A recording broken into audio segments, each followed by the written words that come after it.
पूर्णस्य पूर्णमादाय पूर्णमेवावशिष्यते। ॐ शान्तिः शान्तिः ॐ सहना भवतु सहनौ भुनक्तु सह वीर्यं करवावहै तेजस्विनावधीतमस्तु मा विद्विषावहै। ॐ शान्ति शान्ति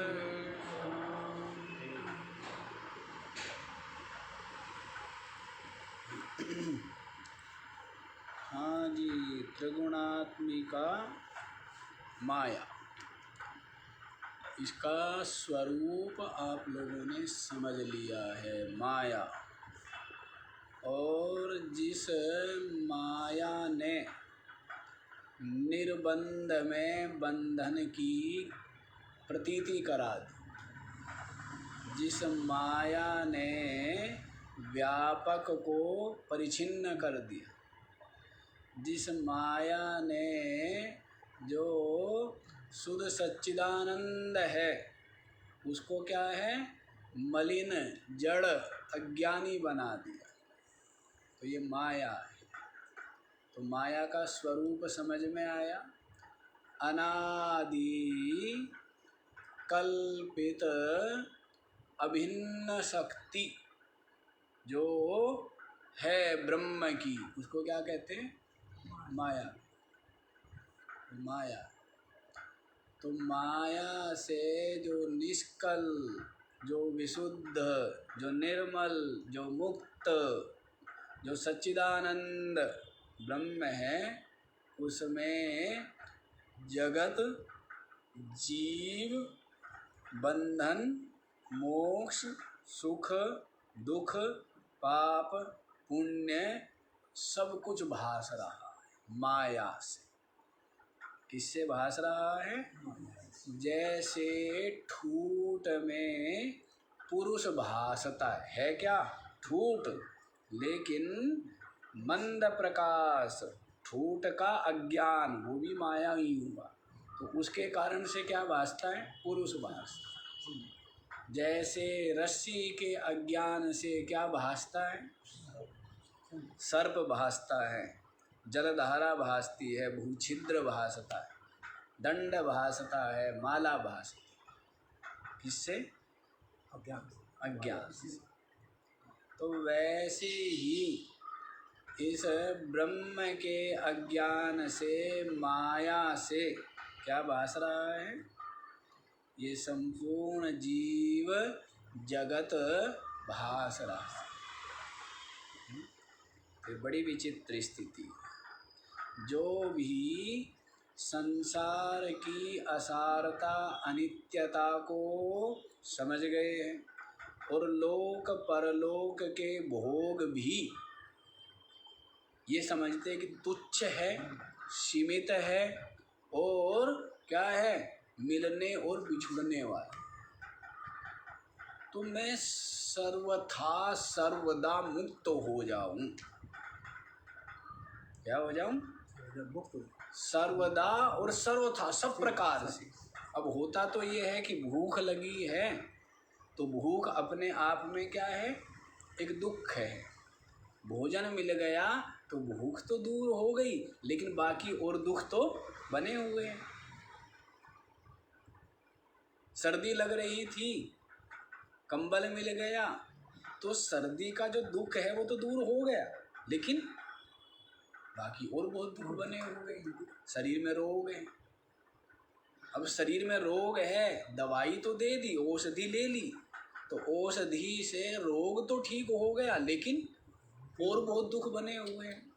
चिंता है, कलह है, द्वेष है, ईर्ष्या है, अहंकार है, अनेकों प्रकार के विकार है, फिर भी दुख बना हुआ है।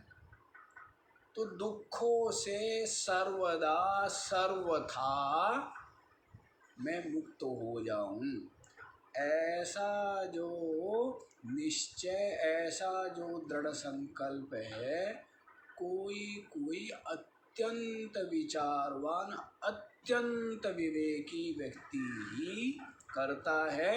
अन्यथा तो यहाँ संसार में अनुकूलता मिल जाए, इसके लिए ही प्रयत्न करता है, प्रार्थना करता है।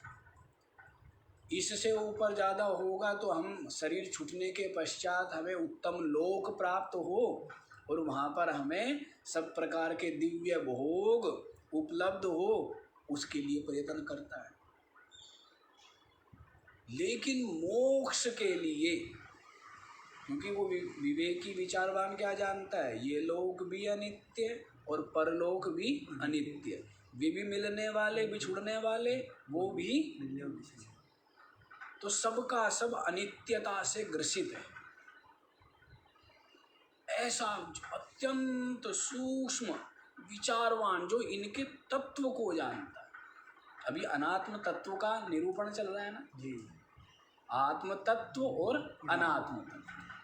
तो अनात्म तत्व का बड़ा सूक्ष्म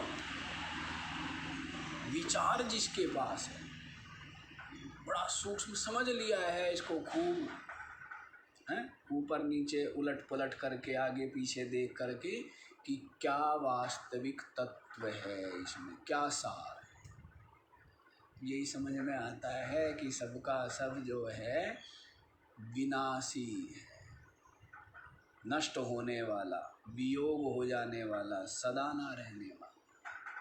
तो इसलिए फिर वो प्रयत्न क्या करता है, वो ध्रुव के लिए प्रयत्न करता है, नित्य के लिए प्रयत्न करता है।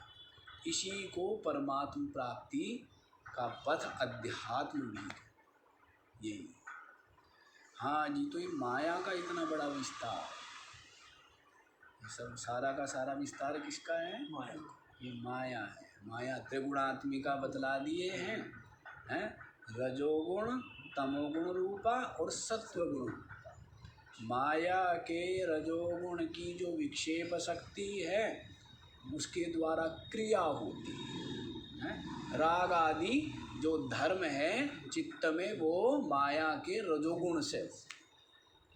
और तमोगुण का क्या कार्य है, तमोगुण का कार्य है वस्तु के स्वरूप को ढक देना।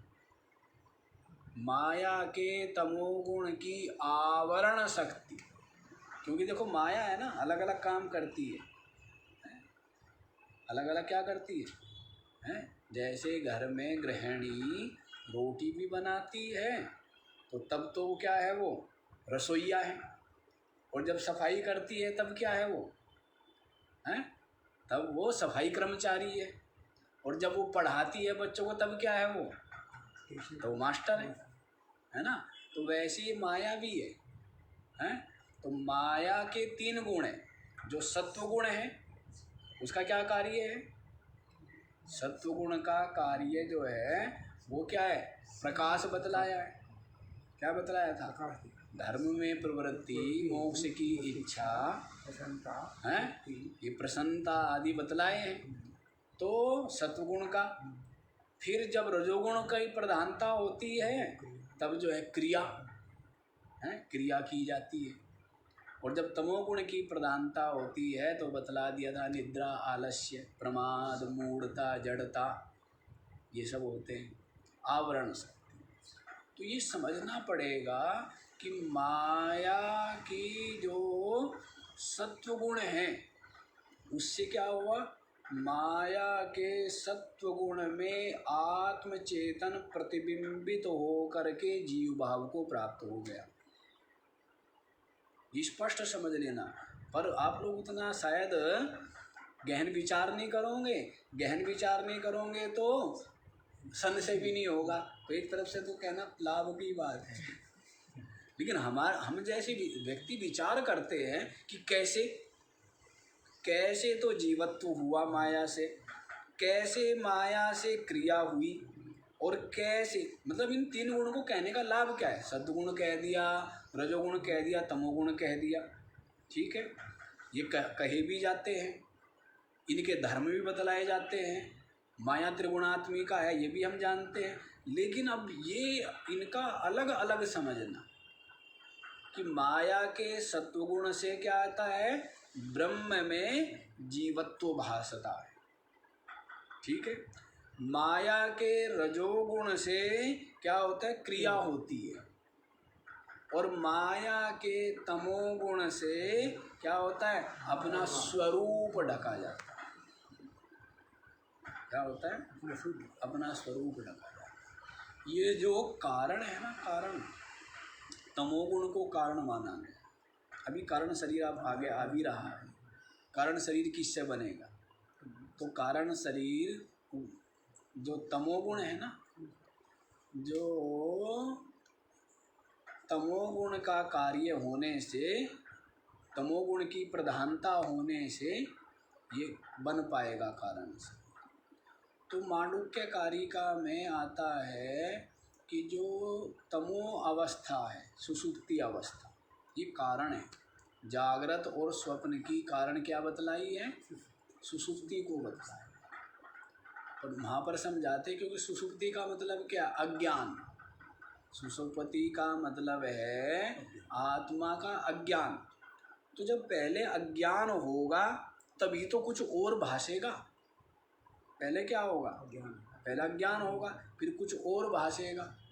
तो स्वप्न में भी कुछ और भासता है, जागृत में भी कुछ और भासता है। आत्मा नहीं भासती ना, आत्मा से भिन्न क्या भासता है? शरीर भासता है और सारा जगत, सारा दृश्य भासता है। वैसे ही स्वप्न में भी क्या है? अपना शरीर और अन्य शरीर भासते हैं स्वप्न में भी। तो कुछ और भासता है ना। तो कुछ और भासने के लिए सबसे पहले क्या चाहिए? जो वास्तविक वस्तु है उसका ढका जाना जरूरी है। तो वो किस में होता है? किससे होता है? अज्ञान से। वो किससे होता है? अज्ञान से। हाँ, तो इसलिए अज्ञान कारण है। तो जो सुषुप्ति अवस्था है ये तमोगुण की घन अवस्था है, सर्वथा बिल्कुल अज्ञान होता है। तो आगे बतलाएंगे कारण शरीर में ही कि सुषुप्ति में कारण शरीर की प्रधानता होती है, वो यहीं पर बतलाएंगे। तो ये बात आप समझ लीजिए, माया के सत्वगुण से क्या हुआ? प्रतिबिंबित हुआ। आत्मरूपी सूर्य क्या हुआ? प्रतिबिंबित हुआ, और उसमें प्रतिबिंबित होकर के सबको प्रकाशित करता है ना। ये हो गया। रजोगुण से क्रिया होती है और तमोगुण से स्वरूप ढका जाता है और वस्तु कुछ की कुछ भास। ठीक। तो अब जो है आप लोग कारण शरीर और सुन लीजिए। स्थूल शरीर आपने सुन लिया, सूक्ष्म शरीर का स्वरूप आप लोग जानेंगे, स्वरूप भी जान गए हैं, उसका कर्म भी जान गए हैं, उसका धर्म भी जान गए हैं, और उसका जो है वो स्वरूप से आप लोग परिचित हो गए। तो अब कारण शरीर का भी देख लो, क्या क्या बतलाएंगे। ये सब अनात्मा के ही अंतर्गत है। तो कारण शरीर देखिए 122वां श्लोक, ऊपर तो हो गए ना सब? हो गए। अव्यक्तमेतत्त्रिगुणैर्निरुक्तं तत्कारणं नाम शरीरमात्मनः सुषुप्तिरेतस्य विभक्त्यवस्था प्रलीन सर्वेन्द्रियबुद्धिवृत्तिः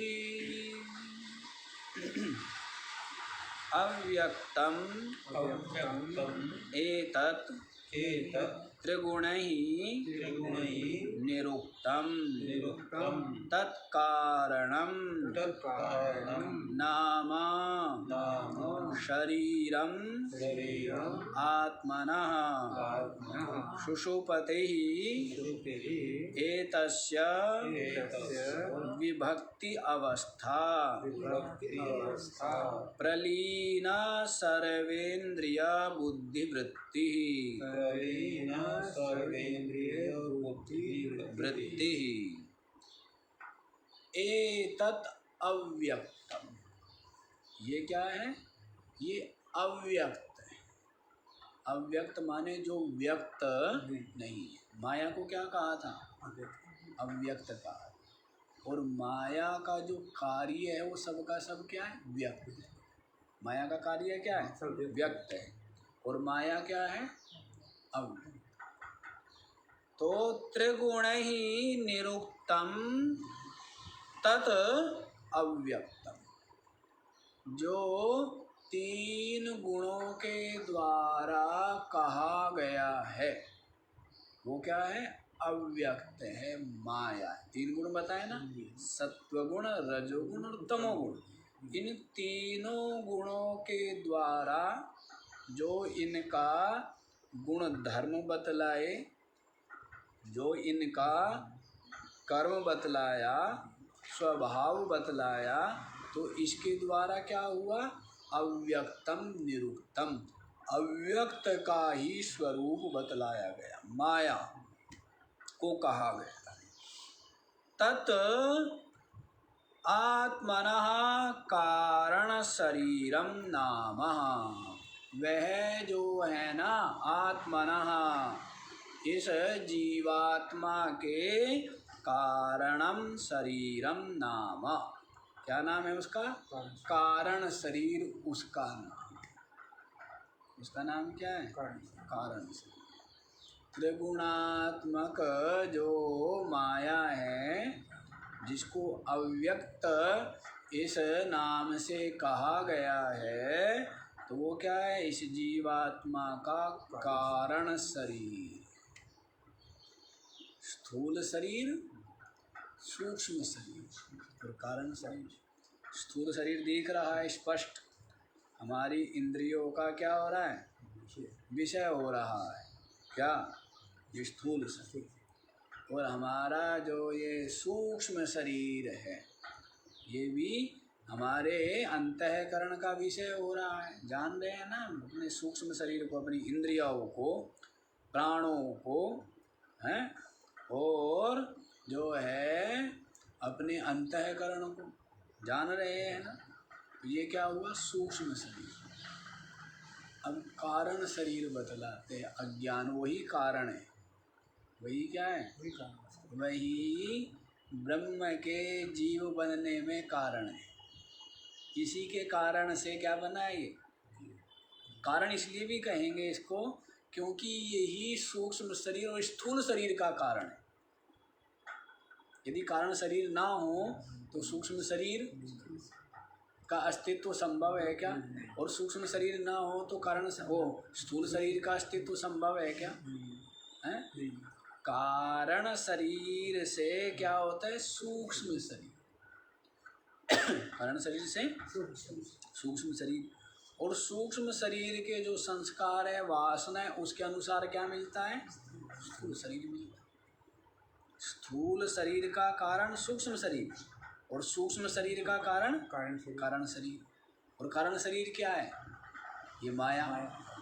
ये त्रिगुणात्मक जो माया है, अव्यक्त जो कहा गया है, अज्ञान, अविद्या, ये क्या है?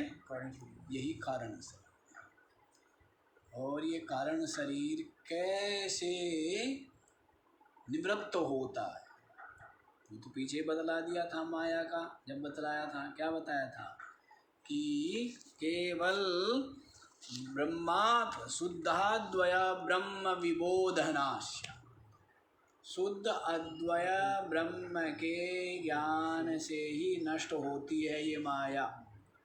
ये जो माया है ना, कारण शरीर, सृष्टि की प्रलय हो जाए, अनेकों बार प्रलय होती रहे, कोटिशः प्रलय हो जाए तो भी कारण शरीर गलित नहीं। ये जीव सबके सब पड़े रहते हैं अज्ञान में, अचेत अवस्था। जैसे आप सुसुप्ति में पड़े रहते हो, होश रहता है कुछ हैं?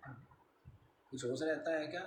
रात को सोए थे कह जी महाराज, सो तो हम बहुत जल्दी गए थे, सुबह हुई मिली बिल्कुल हैं, कुछ किया धरा कुछ भी नहीं। तो ऐसा होता है ना। तो क्या हो क्या रहते हो उस समय आप? बिल्कुल आपका जो अंतःकरण है ना, सूक्ष्म शरीर, ये बिल्कुल अविद्या रूप हो करके रहता है, अज्ञान रूप होकर, घोरतम रूप। कुछ भी ज्ञान नहीं होता, कुछ भी। सो के कहता है भाई बड़े सुख से सोया, कुछ भी पता नहीं लगा, कहता है ना ये। तो ये क्या है? ये घोर तम रूप है, तम अज्ञान रूप है। तो उसको सुख मानते हैं, जबकि वो सुख की अवस्था नहीं है। यदि इसमें सुख हो तो कोमा वाले बढ़िया हैं, या जो बेहोश हो जाते हैं वो बढ़िया है, या जो नशा कर लेते हैं वो अच्छे नहीं, बढ़िया हुआ। ऐसा नहीं है। तो जीव जो है जब सृष्टि का प्रलय हो जाता है तो ऐसे पड़े रहते कोमा में, समझ आया? हाँ, बिल्कुल अचेत पड़े रहते हैं।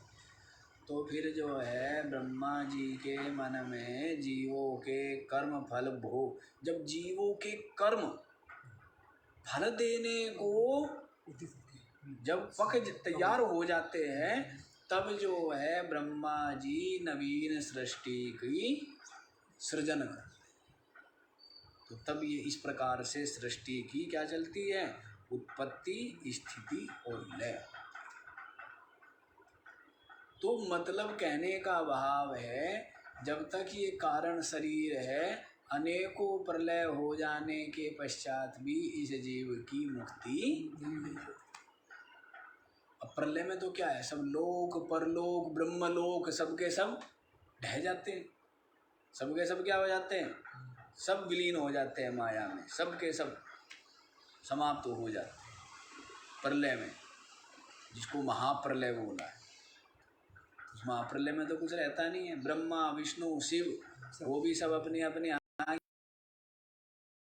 रूप में समा जाते हैं। शंकर सहज स्वरूप संभाला, लागी समाधि अखंड अपार। तो क्योंकि जानते हैं ना कि उपाधि जितना है, शंकर का जो शरीर है, शंकर का जो लोक है, वो तो सबके सब क्या है? प्रलय में समाप्त हो जाने वाले। और जो चेतन है तत्व, वो तो शंकर जी का हो और चाहे आपका हो, वो तो एक ही है, व्यापक है, वो नष्ट नहीं होता है। बाकी जितने भी लोक है, परलोक है, जितना भी उपाधि वर्ग है, वो सबकी जननी माया है। सबकी जननी क्या है? माया। ब्रह्मा विष्णु शिव की भी माता कौन है? माता जी माया है। ये माता जी माया है, ये सबकी माँ है। जैसे ब्रह्म जो है वो सबका पिता हुआ, आत्मा ही है, सबका आत्मा ही है, पिता भी कह दो कारण कह होने से। और ये जो सबकी माँ कौन है? माया। ईश्वर की माँ माया और जीव की माँ कौन है? ये माया। ये माया है। माया से ही ब्रह्म में ईश्वरता आई है और माया से ही ब्रह्म में जीवता आई। और वास्तव में ये क्या है ब्रह्म रूपी। माया कुछ है ही नहीं है, वो तो केवल भास रहा है उसका कार्य। तो ये समझ लेंगे जैसे कि भाई किसी को शरीर तप रहा है, यूँ कहेंगे बुखार हो रखा है आपको। अब कोई अंदर घुस करके थोड़ा देखा है, हैं? अंदर घुस के गया था वो कि आपकी नाड़ी में बुखार है, हड्डियों में बुखार है, तो ऐसे तो है नहीं कि वैद्य जो है सूक्ष्म शरीर बना के आपके शरीर में प्रवेश किया हो और हड्डियों में गया हो, हैं? ऐसा तो नहीं है। तो वो उससे अनुमान कर लेता है शरीर तप रहा है, तो इसका मतलब क्या है? आपको ज्वर है, तो वैसे ही ये ईश्वर और जीव बने हुए हैं, भासते हैं, तो इसी से अनुमान होता है कि ये सब माया से हो रहा है। ये सब किससे हो रहा है? माया हैं? माया। अन्यथा जो एक रस ब्रह्म है, जो विशुद्ध है, जो व्यापक है, उसमें ईश्वरता जीव रूपता नहीं बनती नहीं है और वास्तव में नहीं है। ब्रह्म में ईश्वरपना औपाधिक है, कल्पित है। ब्रह्म में जीवपना औपाधिक है, कल्पित है, वास्तविक नहीं। वास्तविक क्या है? एक से वास्तविक तो ब्रह्म ही। अच्छा जी, तो देखो क्या बतला रहे हैं। यही क्या है जो अव्यक्त तीन गुणों के द्वारा कहा गया है, यही इस जीवात्मा का क्या है? कारणम शरीरम, कारण शरीर। एतस्य सुषुप्ति विभक्ति अवस्था। और ये जो कारण शरीर है ना, अव्यक्त अज्ञान, तो इसकी सुषुप्ति जो अवस्था है वो विभक्ति की, अभिव्यक्ति की अवस्था है। तो क्या जागृत अवस्था में अभिव्यक्त नहीं होता? क्या स्वप्न अवस्था में अभिव्यक्त नहीं होता है या नहीं होता है? तो होता भी है, लेकिन विशेष रूप से जो अभिव्यक्ति होती है वो सुषुप्ति अवस्था में। सुषुप्ति अवस्था में हम कहते हैं मुझे कुछ भी पता नहीं। वो क्या है? वही अज्ञान, वही कारण है कि मुझे कुछ भी ज्ञान नहीं रहा, कुछ भी मेरे को पता नहीं चला है। यही क्या है? यही कारण से कहते हैं सुषुप्ति ही इसकी अभिव्यक्ति की अवस्था है। प्रलीन सर्वेन्द्रिय बुद्धिवृत्ति।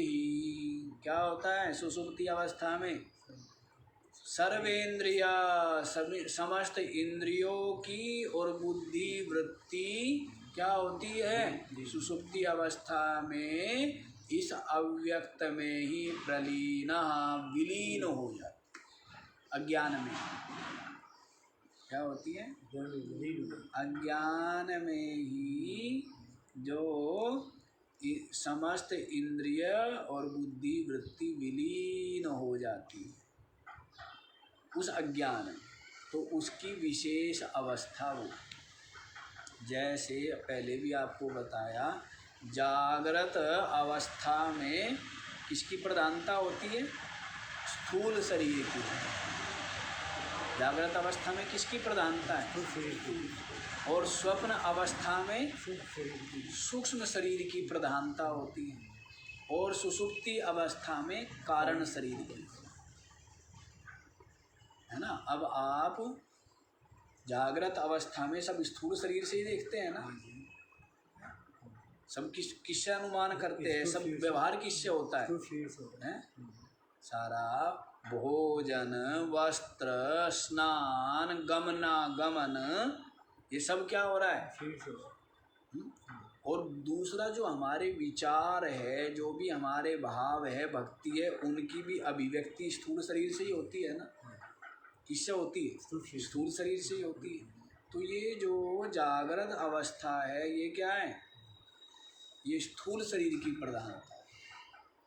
और स्वप्न अवस्था में स्थूल शरीर तो नहीं है, तो वहाँ पर क्या है? जो जागृत अवस्था में आपकी बुद्धि ने संस्कार एकत्रित किए, स्वप्न अवस्था में उन्हीं संस्कारों के अनुसार बुद्धि क्या करती है? अपने आप को विभिन्न रूपों में अनुभव। आपकी बुद्धि क्या होती है? विभिन्न रूपों में। शत्रु भी स्वयं बन जाता है, मित्र भी स्वयं बन जाता है स्वप्न में। पेड़ पौधे, नली नाले, है ना, पत्थर, सब कुछ स्वयं बन जाती है आपकी बुद्धि। तो उसकी अभिव्यक्ति विशेष रूप से कहाँ हुई? स्वप्न अवस्था। और ये जो कारण शरीर है, इसकी अभिव्यक्ति विशेष रूप से सुषुप्ति अवस्था। कहाँ पर होती है? सुषुप्ति अवस्था में होती है, जहाँ पर संपूर्ण इंद्रिय और बुद्धि वृत्ति विलीन हो जाती है इस अज्ञान में, अव्यक्त में। तो यही कारण शरीर नाम से कहा गया। समझ आ गया? आगे फिर इसको ही थोड़ा सा व्याख्या कर रहे हैं, समझा रहे हैं, सुषुप्ति का कारण शरीर का स्वरूप। तो आगे वाला सुनो। सर्व प्रकार प्रमिति प्रशांते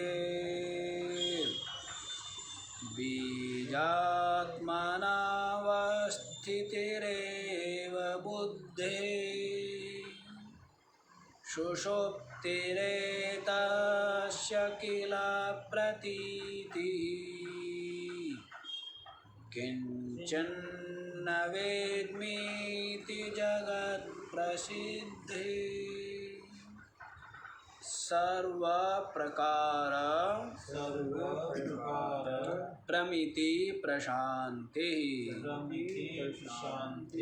बीजात्मना अवस्थिति एव बुद्धेः सुषुप्ति एतस्य किल प्रतीतिः किंचित न वेद्मि इति जगत् प्रसिद्धे। सर्व प्रकार प्रमिति प्रशांति। सुषुप्ति अवस्था में क्या होता है? सर्व प्रकार प्रमिति, संपूर्ण सब प्रकार की जो प्रमा है, ज्ञान है, सब प्रकार क्या जो क्या है, ज्ञान है, उसकी प्रशांति ही क्या हो जाती है? शांति हो जाती है। सब प्रकार की वृत्ति, सब प्रकार की तरंगे, चित्तवृत्ति है, सबकी सब क्या होती है? सुषुप्ति अवस्था में प्रशांति क्या हो जाती है? तभी बड़ा शांति, तभी इसको सुख मिलता है। चित्तवृत्ति क्या हो जाती है? शांत हो गई, चंचल रहती है तो क्या होता है? चंचल रहती है तो दुख होता है, क्लेश होता है, थकावट होती है। किसी दिन आपको कुछ ज़्यादा ही सोचना विचारना पड़ जाए तो चिंता करो तो क्या होगा? चिंता में तो वृत्ति है ना, चिंता करेंगे तो थकावट होती है ना। किया धरा कुछ नहीं है, बैठे बैठे ही थक गया। तो वृत्ति से ही तो थकता है, किससे थकता है? वृत्ति से ही थकता है। तो इसी बात को कह रहे हैं। लेकिन सुषुप्ति अवस्था में क्या होता है? सर्व प्रकार प्रमिति प्रशांति, सब प्रकार की जो प्रमा है, ज्ञान है, उसकी प्रकृष्ट रूप से शांत हो जाती। बीजात्मना अवस्थितिरेव बुद्धे, बुद्धि की ही वृत्ति है। ये जो प्रमा है, ज्ञान का है ना, ये वृत्ति से मतलब सब प्रकार की जो वृत्ति है उसकी प्रशांति ही हो जाना। बीजात्मना, बीज रूप से ही अवस्थिति एवं बुद्धि, बुद्धि रह जाती। ये जो आपकी बुद्धि जो क्या है? समस्त ज्ञानों का संग्रह है। क्या है? जैसे पुस्तक होती है ना, तो इस पुस्तक में क्या है? ज्ञान है। इस पुस्तक में क्या है? ज्ञान। अलग अलग पेज पर, अलग अलग अध्याय में, अलग अलग लाइन में क्या है? ज्ञान है। अंधकार को मिटा देते हैं। तो वैसे ही जो हम देखते हैं, सुनते हैं, सीखते हैं, तो वो सब का सब क्या है? वो जो ज्ञान होता है वही बुद्धि, वही क्या है? ऐसे तो है नहीं कि डॉक्टर लोग जो है इंजेक्शन लगा के बुद्धि दे देंगे किसी को। जो हमने ज्ञान का संग्रह किया है वही क्या है? वही बुद्धि। तो बुद्धि कोई ऐसा पिंड तो है नहीं कि भाई कुछ ऐसा कर दिया जाए। नहीं तो फिर जो है सभी होशियार बना देंगे सब, हैं डॉक्टर लोग। हाँ, ऐसा नहीं है। तो जो ज्ञान है यही बुद्धि। तो ये जो हमारी बुद्धि है ये भी बीजात्मना एवं अवस्थिति, बीज रूप से ही रह जाती है, बीज रूप से ही रह जाती है। सुषुप्ति अवस्था में सबके सब ज्ञान, सबकी सब वृत्ति अज्ञान में अव्यक्त में विलीन। सुषुप्ति एतस्य किल प्रतीति ही, सुषुप्ति ही जो है ना, सुषुप्ति अवस्था ही इसकी क्या है, प्रतीति की अवस्था है विशेष रूप से, हाँ किल प्रतीति ही। और ये जो प्रसिद्ध सबकी प्रतीति यही है क्या, किंचन न वेद्मीति, मैंने कुछ भी नहीं जाना, क्या मैंने कुछ भी नहीं जाना। तो ये जो प्रतीति है, प्रसिद्ध प्रतीति, सबकी एक ही है प्रतीति, हैं सब जितने भी लोग सोते हैं, सो के उठते हैं, सबकी एक ही प्रतीति। क्या प्रतीति है, बड़े सुख से सोया और मैंने कुछ भी नहीं जाना। कब हवा चली, कब बादल आए, कब बारिश हुई, सोए हुए को थोड़ा पता लगेगा, तो जगे हुए को पता लगेगा। क्यों तुलसीदास हैं कि बारिश कितने बजे हुई है, तो जगा होगा उसको ही पता होगा ना। अब जो सोया हुआ है उसको नहा रहे, हाँ अरे तुलसीदास की तो बात अलग है। हाँ तुलसीदास को तो पता इसलिए था क्योंकि उठे हुए थे। तो हमने सुबह पूछा बारिश कितने बजे आई है, तो कहने लगे जी 3 बजे आई है। हाँ तो जो सोया हुआ है तो उसका तो ये अनुभव है कि मैंने कुछ भी नहीं जाना, ये अनुभव होगा ना। और जो जगा हुआ है वो तो जानता है कि क्या है। तो ये प्रसिद्ध सबकी यही प्रतीति है। यदि सिंह भी सोता है और हिरण भी सोता है तो उनकी प्रतीति भी क्या है, उनकी भी यही प्रतीति है क्या, कि मैंने कुछ भी नहीं जाना। उस समय का ही नहीं पता लगता है, इसमें समय का ज्ञान नहीं। अच्छा आप एक बात बताइए कि सुषुप्ति अवस्था में या सुषुप्ति काल में समय है क्या, समय तो नहीं है, ज्ञान ही नहीं है, क्योंकि ये सब ज्ञान चित्त से अस्तित्व है सबका, है ना। जिस जिस विषय वस्तु को हमारा चित्त, हमारी बुद्धि विषय करती है वही चीज़ें हैं। जिनको विषय नहीं करती है वो चीज़ें हैं, जैसे वो चीज़ों को विषय नहीं करती थी तो वो होते हुए भी अभी इतने आविष्कार है चीज़ों के, जो चीज़ें हैं, जो चीज़ें प्रकृति में हैं लेकिन वैज्ञानिकों ने अभी नहीं खोजी है, तो वो होते हुए भी नहीं है। ना किसी को मतलब उनका लाभ मिल पा रहा है, ना वो कोई हानि पहुंचा पा रही है। और लाभ और हानि दे भी रही हो, ज्ञान ही नहीं है तो वैसे ही जिस जिस विषय को, वस्तु को, प्राणी पदार्थ को हमारा चित्त, हमारी बुद्धि विषय करती है, वही उसी के द्वारा हमें सुख दुख मिलता है। और जब हमारा चित्त विषय ना करे होते हुए भी नहीं, जेब में पैसे डाले हैं, ठीक है, बाजार जा रहे हैं, भूख लगी है, फल खरीदने हैं, जल्दबाजी है, जेब पर हाथ मारा, पैसे है पर वो जल्दबाजी में हाथ, तो हमारे चित्त, हमारी बुद्धि ने उसको विषय नहीं किया। तो आपको लगा कि भाई हो सकता है भूल गया हूँ या कहीं गिर गए होंगे और आपको भूखे ही आना पड़ता है ठेली पर से कि भाई पैसे तो मिलाया नहीं। तो क्या पैसे नहीं थे आपकी जेब में? थे, पर आपकी बुद्धि ने उनको विषय होते हुए भी उनका कोई लाभ हुआ ना, होते हुए भी कोई लाभ नहीं हुआ। तो वैसे ही है। तो जो हमारा चित्त विषय करता है, चित्त ये क्या है, सुषुप्ति अवस्था में विलीन हो जाता है, अव्यक्त में, अज्ञान में।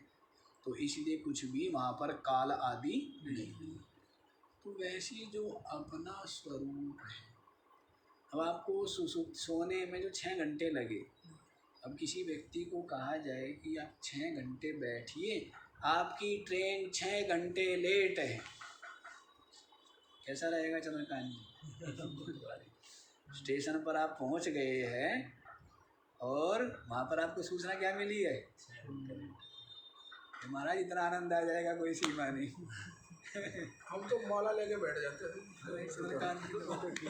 जो धैर्यशाली है उसको तो तकलीफ नहीं होगा, लेकिन जो आज का इतना फास्ट जमाना बोलते हैं आप लोग कि एक बटन दबाते ही कुछ का कुछ होता है, तो उनको लिए तो 6 मिनट प्रतीक्षा करना भी कठिन हो जाएगा। और वहाँ पर बात हो रही है 6 घंटे, लेकिन जब आप सो जाते हैं तो वो 6 घंटे पता लगते हैं क्या? नहीं पता लगते। वैसे ही जब आप अपने स्वरूप में प्रतिष्ठित होंगे तो वहाँ पर काल की पहुँच नहीं है, क्योंकि काल की पहुँच है चित्त तक। काल की पहुँच कहाँ तक है? चित्त। आपका चित्त ही इनको विषय करता है ना।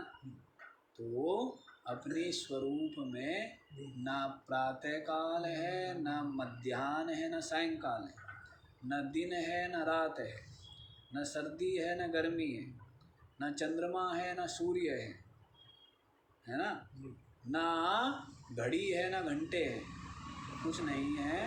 बस क्या है? वो सच्चिदानंद रूप से विराज। जगत में हम रहते हैं और जगत के अनुसार ही और अपनी बुद्धि के अनुसार ही सब चीज़ों को तोलते हैं।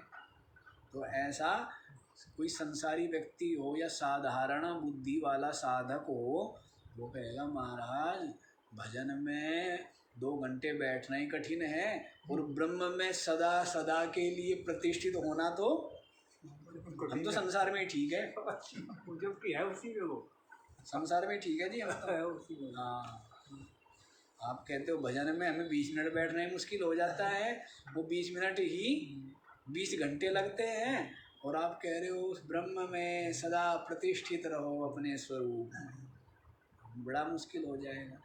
तो ऐसा वही लोग सोचते हैं जिनको वास्तविकता से परिचय नहीं है ना। देखो जी, ये तो समझ आ गया आपके। सुषुप्ति अवस्था में सब प्रकार की जो प्रमा है, ज्ञान है, वृत्ति है, उसकी क्या है? प्रशांति। पूर्ण रूप से वो हलचल रही है, शांत। बीजात्मना एव अवस्थिति बुद्धि, बुद्धि की बीज रूप से ही क्या रहती है? स्थिति रहती है, बीज रूप से रहती है। बीज रूप से कैसे रहती है? ये भी इसलिए रहती है कि सुषुप्ति अवस्था से जगने के पश्चात फिर वैसा ही शरीर, फिर वैसा ही संसार, फिर वही जो है माता पिता भाई बंधु, फिर वही प्रतीत होने लग जाते हैं। तो वो क्या है? बीज रूप से बुद्धि विराजमान है ना अज्ञान में, और यदि ये ना रहे तो फिर क्या है? इस शरीर में नहीं जगेगा। और यदि नियम ना हो तो हो सकता है आप इस शरीर में जगो, वो उस शरीर में जगे, वो उस शरीर में जगेंगे, ये बड़ा गड़बड़ हो जाएगा। कुत्ता जो है वो जो मनुष्य के शरीर में जग जाएगा, आप जो है वो कि कुत्ते के शरीर में जग जाओगे, ऐसा होगा यदि बुद्धि की बीज रूप से अस्तित्व स्वीकार ना करे तो। क्योंकि बुद्धि सारे आपके व्यवहार का, सज्जन दुष्टता का, सबका हेतु कौन है? बुद्धि तो है। ये जो कुछ हो रहा है व्यवहार है, अच्छा बोलता है तो कहते हैं बड़ा सज्जन है, अच्छे कर्म करता है तो कहते हैं सज्जन है, धर्मात्मा है। तो ये सब किससे होते हैं? बुद्धि से ही तो हो रहे हैं। बुद्धि से ही सज्जन है, बुद्धि से दुष्ट है। क्या जी? इसलिए सज्जन है वो क्योंकि वो तिलक लगाता है बड़ा, ऐसा है, या बहुत बड़ी चोटी रखता है इसलिए सज्जन है, इसलिए सज्जन है। या जी वो जो है ना वस्त्र नहीं पहनता इसलिए सज्जन है, इसलिए सज्जन नहीं है। सज्जन किस लिए है? उसके कर्म उसके स्वभाव, उसके आचरण, उसके गुण, उसकी वाणी, इन सब से क्या होता है पता लगता है। यहाँ तो बुद्धि से ही हुई ना ये सज्जनता दुष्टता, बुद्धि से ही तो हुआ। तो यदि ये बुद्धि आपकी क्या हो, अज्ञान में सर्वथा क्या हो जाए, विलीन हो जाए, तो पहली बात तो विलीन हो जाएगी तो क्या हो जाएगा, फिर जगेगा ही नहीं है। और यदि जगेगा भी तो किसी की बुद्धि, एक मनुष्य था उसकी बुद्धि दूसरे शरीर में जग जाएगी है, और गाय की बुद्धि जो है वो किसी में जग जाएगी, बड़ा विचित्र काम हो जाएगा। फिर क्या होगा, वो गाय के आगे घास डालोगे, गाय कहेगी घास थोड़ा खाती हूँ मैं, तो रोटी खाता हूँ, ये बुद्धि तो वहाँ चली गई ना, शरीर वो है। और जो शरीर, जो आदमी के शरीर में बुद्धि आ गई गाय की, उसको रोटी दे डालने कहेंगे मैं रोटी थोड़ा खाता हूँ, बुद्धि से ही है ना, सब संस्कार सब कर्म किसमें, बुद्धि में। हाँ, सब बुद्धि से, ये बात। तो इस प्रकार से ये सबकी प्रतीति यही है सुसुप्ति में कि अहम किंचिन न वेद्मि, मैंने कुछ भी नहीं जाना है। ये क्या है, जगत प्रसिद्ध प्रतीति सभी की। अच्छा जी, अब इतना जो आप लोगों ने श्रवण किया, कहाँ से श्रवण किया है, जो नहीं, जो आपने स्थूल शरीर से सुनना शुरू किया था ना, विषय निंदा, स्थूल शरीर, प्रश्न किया था उसने तो बतलाया था ना कि को नाम बंध कथमेश आगत, कथम प्रतिष्ठास्य कथम विमोक्ष, कोऽसौ अनात्मा परमः क आत्मा, तयो विवेक कथमेतदुच्यताम्। संसार से विरक्त, भयभीत, अशांत, चिंतित श्रद्धालु शिष्य गुरु के समीप गया और कहते हैं महाराज यहाँ पर तो सबका सब अनित्यता से ग्रसित है, कैसे मुझे परम शांति मिले, ऐसा पद मिले जहाँ पर मैं बैठ जाऊँ, प्रतिष्ठित हो जाऊँ और मेरे को वियोग का या उसके विनाश होने का कोई भय ना हो। गया है, बड़ा भयभीत है, बड़ी प्रार्थना करता है। गुरुदेव कहते हैं कि पहली बात तो निर्भय हो जा, तेरा विनाश नहीं होगा, तेरे को हम मार्ग बताएंगे, तेरी मुक्ति हो। उसके पश्चात क्या कहा है कि तुझ परमात्मा में अज्ञान के योग से ही बंधन भासता है, वास्तव में तुझ में बंधन नहीं है। अब उसने ये बात सुन ली। अब तक तो क्या सुना था, अब तक तो ये सुना था कि तीर्थ करो तो क्या मिलेगी, कल्याण हो जाए। ये सुना था धूप दीप करो, तिलक माला फेरो तो मुक्ति मिल जाए। ये सुना था यज्ञ आदि करो तो कल्याण हो जाए। ये सुना था कि भूखों को भोजन कराओ, कुएं खोदो, धर्मशालाएं बनाओ तो उससे क्या होगा, उससे मोक्ष मिल जाए। यही सुना था अब तक तो, कर्म और उपासना संबंधी। तो अब उसने क्या सुना है कि तुझ परमात्मा में अज्ञान के योग से बंधन की प्रतीति होती है। बुद्धिमान है, विचारवान है। क्योंकि देखो एक चीज बताऊं, जो थोड़ी सी कम बुद्धि वाला है, जो बुद्धिहीन है, वो संसार में ही रह जाएगा। संसार को ही महत्व देगा, धन संग्रह, पद संग्रह, विषय संग्रह, वस्तु संग्रह, प्रतिष्ठा संग्रह, इसमें लगा रहेगा। जो स्थूल बुद्धि, बुद्धि रहित, जो थोड़ा सा बुद्धिमान है वो क्या करेगा, कर्म करेगा। कर्म का मतलब है कर्मयोग। वो क्या करेगा, कर्मयोग करेगा। वैदिक कर्म का धर्म का अनुष्ठान करेगा, चाहे वो तीर्थ यात्रा हो, चाहे यज्ञ करना हो, संध्या उपासना करना हो, जप करना हो, वो ये करेगा हैं, जिससे कि मेरे को स्वर्ग की प्राप्ति हो, जिससे कि मेरा पतन ना हो, जिससे कि मेरा नरक में वासना। समझ रहे ना प्रक्रिया बता रहा हूँ। तो वो ये विचार करता है तो वो बुद्धिमान है। फिर और ज़्यादा बुद्धिमान होता है तो वो क्या करता है, वो उपासना में लग जाता है, जिसको भक्ति कहते हैं। किस में लग जाता है, कोई भी इष्ट मान करके और उस इष्ट के प्रति अनन्य संपूर्ण समर्पित भाव से उसका ही चिंतन करता है।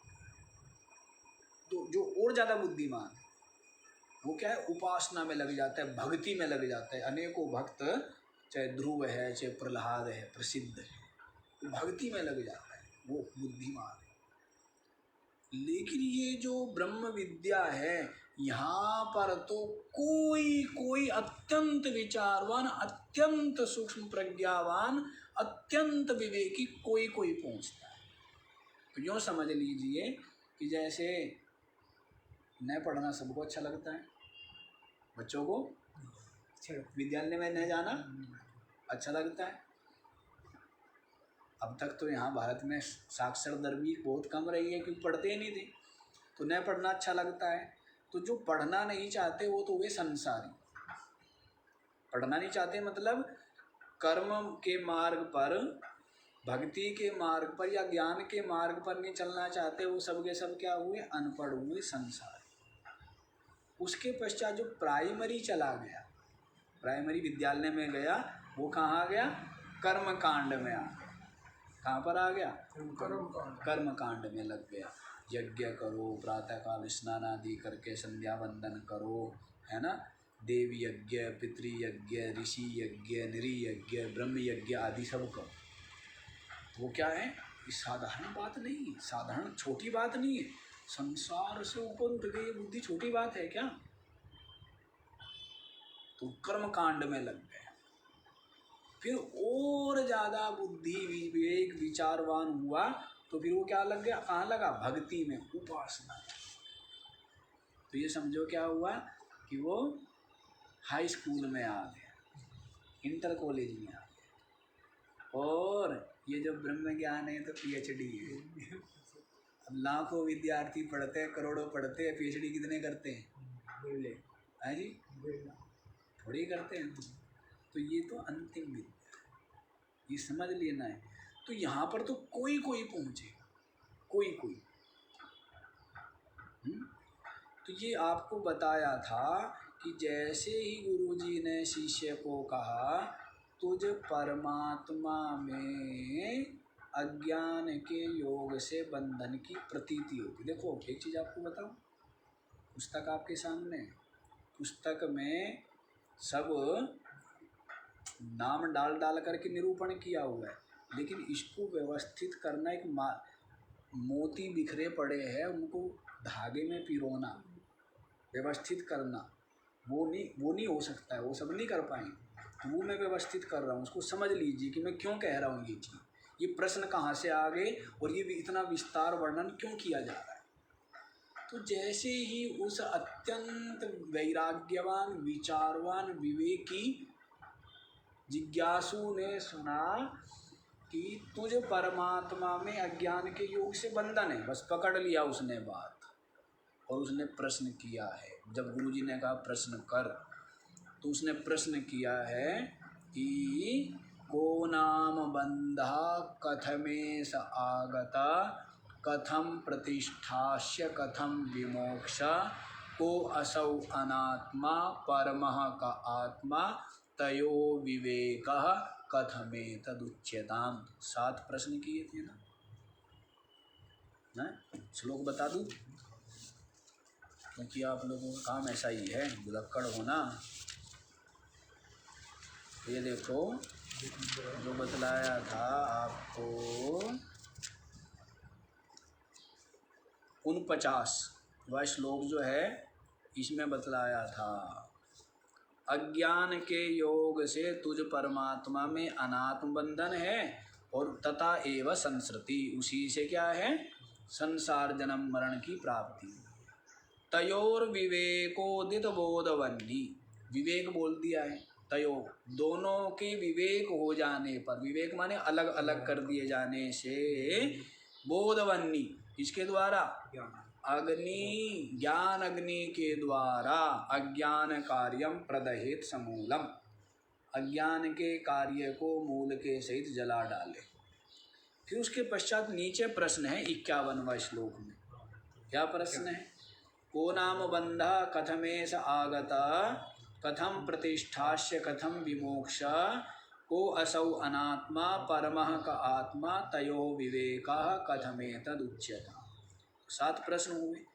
बंधन क्या है, कहाँ से आया है, किसके आश्रित ये बंधन रहता है, इस बंधन से कैसे मोक्ष होगा। कितने प्रश्न हो गए? 4 हो गए ना। को असौ अनात्मा, ये अनात्मा क्या है, परमः का आत्मा, ये परमात्मा क्या है, और आत्मा और परमात्मा का, आत्मा और अनात्मा का जो विवेक है, तयो विवेका कथम, इन दोनों का विवेक कैसे होता है। कितने प्रश्न होंगे?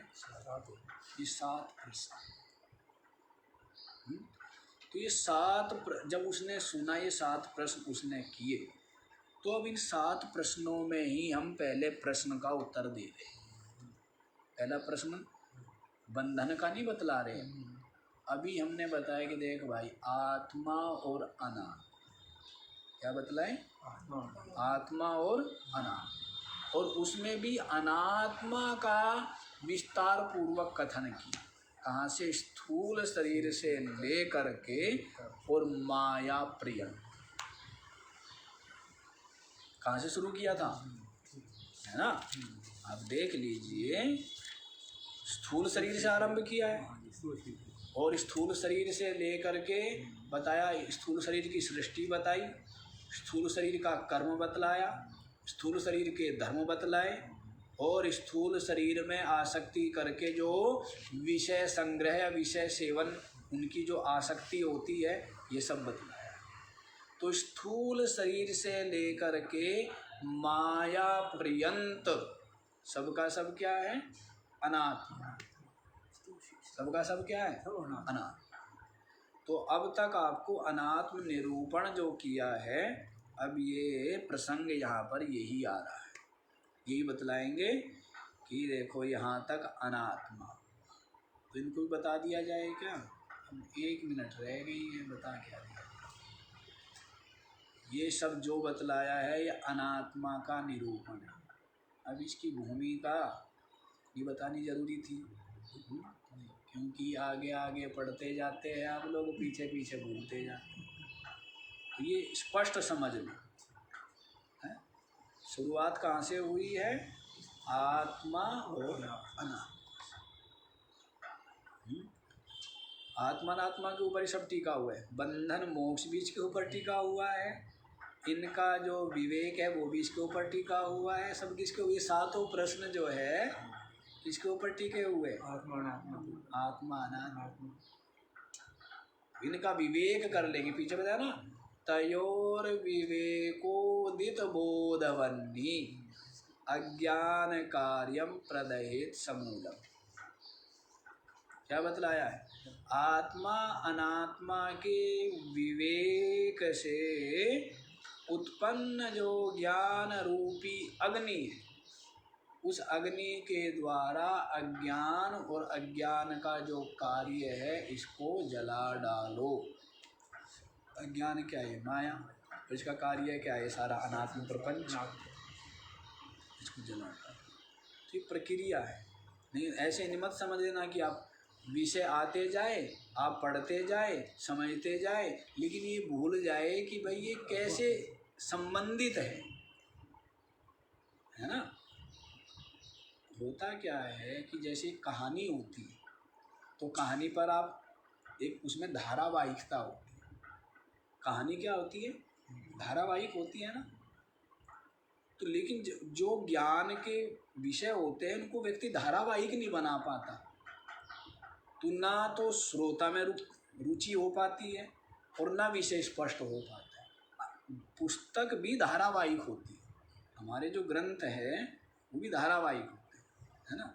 जैसे अब किसी से कहा जाए कि भाई 5 जो ये विकार है कौन कौन से हैं, वो कहने लग जाएगा कि जी लोभ, मोह, काम, अहंकार, क्रोध, मूर्ख है। धारावाहिक होना चाहिए। काम, सबसे पहले क्या आती? कामना, सबसे पहले क्या आएगी? कामना। फिर क्रोध, कामना में जब विघ्न पड़ेगा तब क्या होगा? हैं? क्रोध आएगा। फिर लोभ, यदि कामना पूर्ति होती गई तो क्या होता जाएगा? और मिलना चाहिए। हैं? संग्रह की वृत्ति, जोड़ जोड़ के रख लो भाई। लोभ है, जितना जैसे जैसे लोभ होगा वैसे वैसे क्या होगा? मोह होगा ना भाई। ये जोड़ तो लिया, इसको संभालेगा कौन है? किसी अच्छे को संभलाओ, किसी अच्छे को सौंपो, सबको तो जिम्मेदारी दी नहीं जा सकती। तो फिर क्या होगा? ये मोह होगा। और फिर ये सब कर करा करके संग्रह भी कर लिया और मोह भी कर लिया, सब करा करा करके क्या आता है? अहंकार।